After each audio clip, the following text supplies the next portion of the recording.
क्या आपने भी कभी ऐसा सपना देखा है जो सच्चाई से भी ज्यादा सच लगे और उस सपने का डर आपके दिल में हमेशा के लिए घर कर जाए? आज की कहानी भी कुछ ऐसी ही है, तो चलिए शुरू करते हैं आज की कहानी।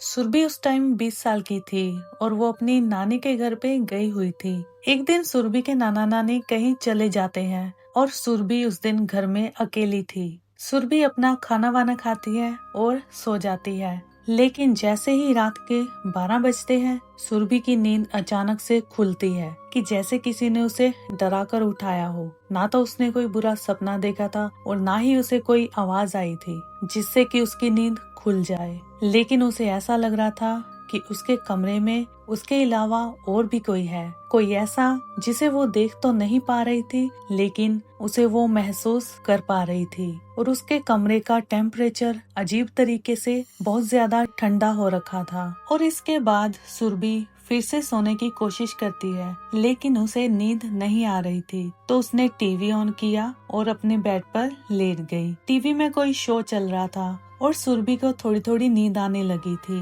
और जैसे ही सुरभि को थोड़ी सी नींद आती है उसे ऐसा लगता है कि उसके सर को कोई तकिए के अंदर धसा रहा है। ऐसा लग रहा था कि जैसे कोई सुरभि को उसके बिस्तर के अंदर ही धसाने वाला है। लेकिन तभी सुरभि की आंख खुलती है और सुरभि देखती है कि वो अभी अपने बिस्तर पर नहीं है, वो अपनी कार में थी। और सुरभि ये देखकर हैरान हो जाती है कि वो तो अभी अभी अपने रूम में थी, लेकिन वो अपनी कार में कैसे पहुंच गई। और सुरभि की गाड़ी के आगे एक पुलिस की गाड़ी खड़ी थी और उस गाड़ी के आगे एक आदमी खड़ा था, लेकिन उसने पुलिस की यूनिफॉर्म नहीं पहनी थी। और उस आदमी ने काले रंग का कोट पहन रखा था, काले रंग की टोपी पहन रखी थी और काले रंग का चश्मा लगा रखा था। और जैसे ही सुरभि उसकी ओर देखती है वो आदमी अपना चश्मा थोड़ा सा नीचे करता है और सुरभि की ओर देखकर कुछ इशारा करता है, जैसे कि वो सुरभि को कहना चाहता हो कि मैं तुम्हें देख रहा हूँ। लेकिन सुरभि को लगा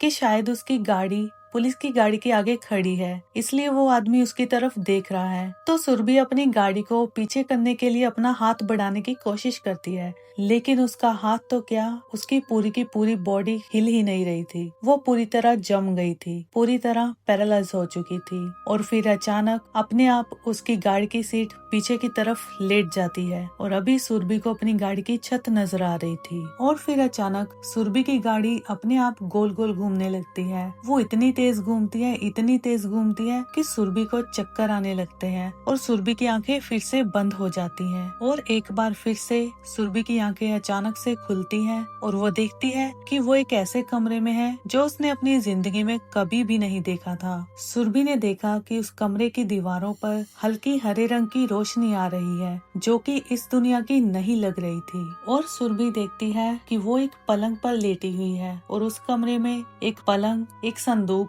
और एक कुर्सी रखी हुई थी। और फिर अचानक सुरभि अपने आप उठकर हवा में खड़ी हो जाती है। ये सब सुरभि खुद नहीं कर रही थी, उसे ऐसा लग रहा था कि जैसे कोई ताकत उसे जबरदस्ती उठाकर अपनी ओर खींच रही है। और तभी सुरभि की नजर पड़ती है उस कमरे के दरवाजे पर। उस कमरे का दरवाजा बंद था, लेकिन उसके नीचे से वही हरे रंग की रोशनी आ रही थी जो उस कमरे की दीवारों पर पड़ रही थी। और फिर अचानक सुरभि भी उड़ते हुए उस दरवाजे की ओर खींची चली जाती है। और जैसे ही सुरभि उस दरवाजे के पास जाती है वो दरवाजा अपने आप खुल जाता है और सुरभि देखती है कि उस दरवाजे के बाहर कुछ नहीं था, सिर्फ और सिर्फ घना काला अंधेरा था। सुरभि कहती है कि ऐसा अंधेरा उसने अपनी जिंदगी में कभी नहीं देखा, ऐसा अंधेरा जो सब कुछ निगल जाने को तैयार था। और सुरभि के चेहरे पर डर साफ नजर आ रहा था और उसके दिल की धड़कनें भी बहुत ज्यादा तेज हो गई थी। और तभी अचानक से सुरभि अपनी आंखें फिर से बंद करती है। आंखें बंद करने के बाद वो अपनी आंखें फिर से खोलती है और वो देखती है कि वो अपने कमरे में वापस आ चुकी थी, लेकिन उसके दिल की धड़कनें वैसे ही तेज चल रही थी। और सुरभि के टीवी पर वही शो चल रहा था जो कि सुरभि ने सोने से पहले लगाया था।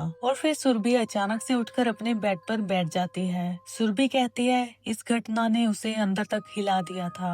सब कुछ उसने महसूस किया था, हर डर, हर स्पर्श, हर चीज, और उसकी असहायता और वो परछाई जो अभी भी सुरभि की निगरानी कर रही थी। सुरभि आज भी इस घटना को याद करती है तो उसकी रूह कांप जाती है। क्या वो किसी और आयाम में चली गई थी, या फिर कोई उसके दिमाग के साथ खेल रहा था, या फिर अब भी कोई उसे देख रहा है।